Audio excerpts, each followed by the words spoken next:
Now guys, pag-usapan lang natin ang breaking news. Finish na, exclusive guys na bali-balita. At siyempre guys, kilig na kilig umano ang mga fanay.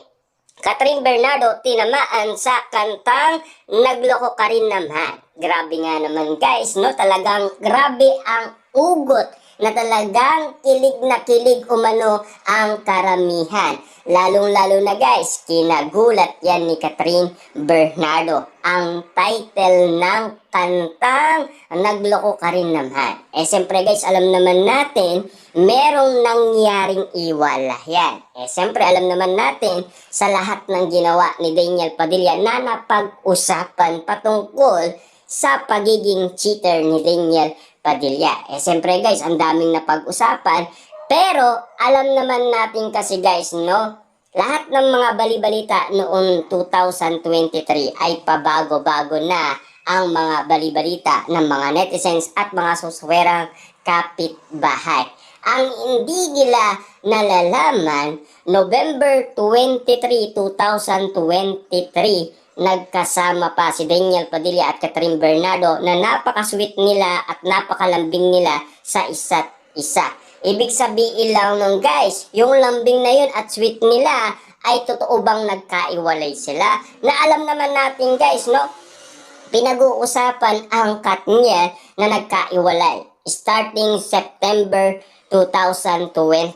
Nagsimula yan guys noong spotted si Catherine Bernardo sa ibang bansa at ang kanyang dress ay kitang-kita umano guys ang kanyang skin or ang kanyang abs. Yun kasi guys ay kinagulat ng karamihan. Simula noon guys ay talagang kaloka na ang mga sinusuot ni Catherine Bernardo. Siyempre guys, no, usap-usapan ng mga bali-balita, baka may kaduda-duda, baka may something na nangyayari. Kaya nga naman guys, kumilos na ang bali-balita. Kumilos na rin guys si Ogie Diaz dahil sa usapin kung ano ang nangyayari kay Catherine Bernardo. Na alam naman natin kasi guys, no, ang daming interview noon kay Catherine Bernardo kung makikisabayan siya sa mga artistang nagpapaseksi ng mga kasuotan. Nagalit guys si Daniel Padilla sa bali-balita. Alam mo pa sa kanya, pinag-uusapan naman namin yan.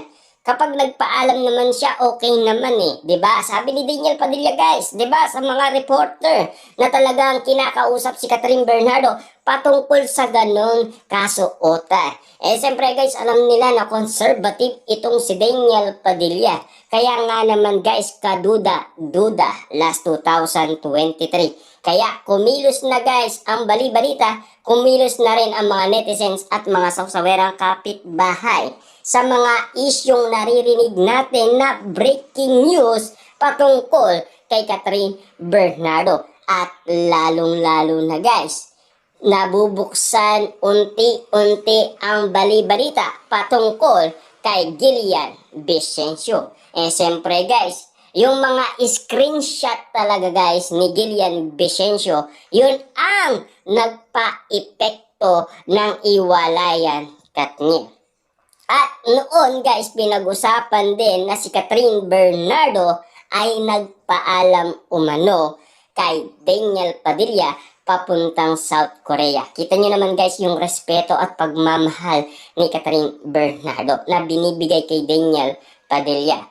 Tignan nyo guys, no, iniiram ni Catherine Bernardo ang cellphone ni Daniel Padilla, kaso nga lang kasi guys, ayaw ni Daniel Padilla. Yun ang kaduda-duda guys. Kaya ayaw ni Catherine Bernardo na makadikit na si Daniel Padilla. At ayon pa guys kay Catherine Bernardo, kapag daw siya ay nagbilang ng 5, mag-iiwalay na sila. At siya guys ay pupunta pa sa South Korea nung araw na yun dahil makakakuha siya ng international award. Kita nyo naman guys, no? Yung kasiyaan na nakuha ni Catherine Bernardo, hindi alam ng mga tao sa Korea na meron siyang ugot na pinagdadaanan.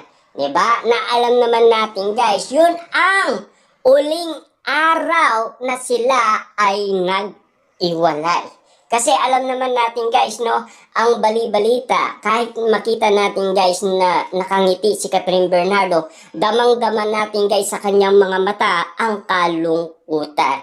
Pero sa kanyang labi guys, bakas ang ngiti. Pero sa kanyang mga mata, bakas ang kalungkutan na nangyayari, na pinag-uusapan at pinagkakaguluhan at pinagpepestaan ng karamihan. Kaya nga naman guys, no, ang lahat ng mga balibalita na exclusive guys na pinag-uusapan noon pa man, talagang grabe na. Siyempre nang dahil guys sa sinabi ni Catherine Bernardo na mag-iiwalay sila, alam ni Daniel Padilla na totohanin yun ni Catherine Bernardo. Kasi guys, madalang lang talagang magsalita si Catherine Bernardo. Lalong-lalo guys, tahimik lang yan kung hindi mo siya kakausapin. Diba? Hindi naman yan kikibo guys. Yan ang ugali ni Catherine Bernardo ayon kay Direk Cathy. Kasi guys, bata pa lang yan, naturuan na ni Direk Cathy. Diba? Sa mga teleserye, lalong-lalo na guys, sa Super Ingo. Dahil si Ingo ang unang love team ni Catherine Bernardo. Karagdagan na lang guys ang iba. Diba? Na alam naman natin kasi guys, no? Lahat ng mga pangyayari.